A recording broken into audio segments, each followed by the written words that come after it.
हर दर पे गंगा, हर घर में भोले हैं। कोई से शिवपुरी तो कोई काशी नगरी बोले है। वरुणा और अस्सी के मध्य बसा, कोई से बनारस तो कोई वाराणसी बोले है। जी हाँ दोस्तों, हम हैं अभी बाबा विश्वनाथ की नगरी बनारस में। वो कहते हैं ना, काल क्या बिगाड़े उसका जो भक्त महाकाल का। बस यही नारा लगाए बनारस की गलियों में शिव भक्त डोलते हैं।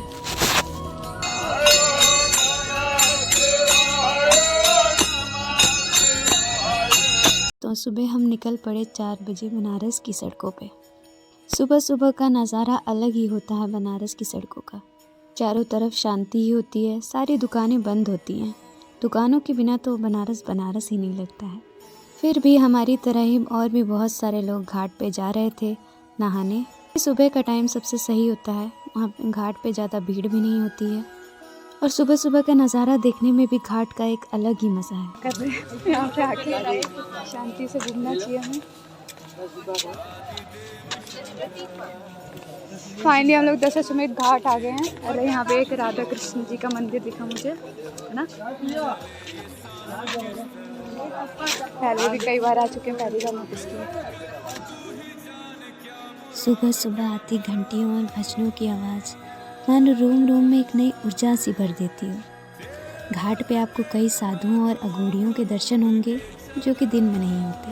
वैसे तो मैं पहले भी कई बार इस घाट पे आ चुकी हूँ, पर इस बार मेरे मन में ख्याल आया कि आखिर इसे दशाश्वमेध घाट क्यों कहा जाता है। लोगों से पूछने के बाद पता चला कि पुराणों में एक कथा है जिसके अनुसार ब्रह्मा जी ने यहाँ पे 10 अश्वमेध यज्ञ किए थे, इसलिए इसका नाम दशाश्वमेध घाट पड़ा। शाम की गंगा आरती तो आप लोगों में से बहुत से लोगों ने देखी होगी, लेकिन क्या आपने सुबह की गंगा आरती देखी है? सुबह की गंगा आरती का भी अपना एक अलग आनंद है। बनारस आए और गंगा स्नान नहीं किया, ऐसा तो हो ही नहीं सकता। फिर क्या था, हमने भी माँ गंगा की पवित्र जलधारा में डुबकी लगा दी। कहते हैं कि गंगा माँ की पवित्र जलधारा में स्नान करके लोगों के पाप धुल जाते हैं।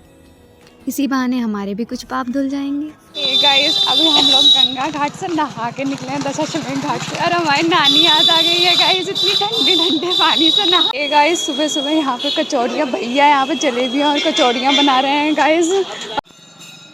स्नान करने के बाद महादेव के जयकारों के साथ हम निकल पड़े काशी के कोतवाल के दर्शन करने।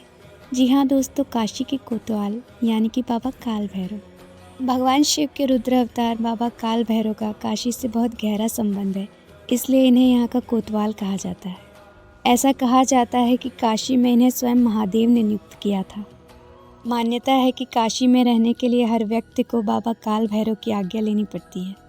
बाबा विश्वनाथ यहाँ के राजा हैं तो काल भैरव यहाँ के कोतवाल। बाबा काल भैरव के दर्शन करने के बाद हम निकल पड़े काशी के राजा के दर्शन करने। कहा जाता है कि भगवान शिव की प्रिय नगरी काशी है। यह भगवान शिव के त्रिशूल पे विराजती है।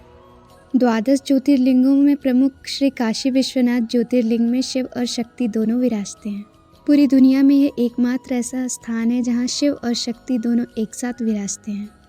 मान्यता यह भी है कि बाबा विश्वनाथ काशी में गुरु और राजा के रूप में विराजते हैं। दिन में गुरु और रात 9 बजे आरती के बाद राजवेश में भ्रमण करते हैं। यही वजह है कि बाबा विश्वनाथ को राजेश्वर भी कहा जाता है।